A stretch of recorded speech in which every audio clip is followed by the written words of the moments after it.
Alors qu'ils devraient normalement retourner à l'école, les enfants de la famille Koudé errent avec des bracelets de gravats ramassés dans un bâtiment détruit.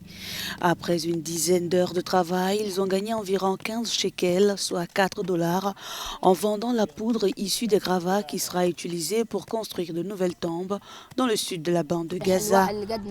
Dans d'autres pays, les enfants de notre âge étudient. Mais nous travaillons dans un domaine qui dépasse nos capacités. Nous ne sommes pas faits pour ce travail, mais nous y sommes contraints pour survivre. Gaza entame sa deuxième année scolaire sans école.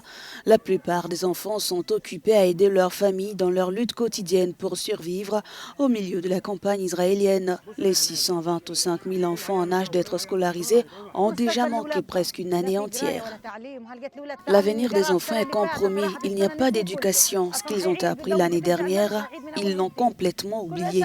Demandez-leur, ils ont tout oublié. Plus de 90% des bâtiments scolaires ont été endommagés par les bombardements israéliens. Selon le Groupe mondial pour l'éducation, un consortium d'organisations humanitaires dirigé par l'UNICEF et Save the Children. Dans le Nord, nous vivions dans l'abondance. Chaque jour, nous changions les vêtements de nos enfants et les envoyions à l'école. Aujourd'hui, il n'y a plus rien, pas d'éducation et aucune des nécessités de la vie n'est disponible dans ce camp.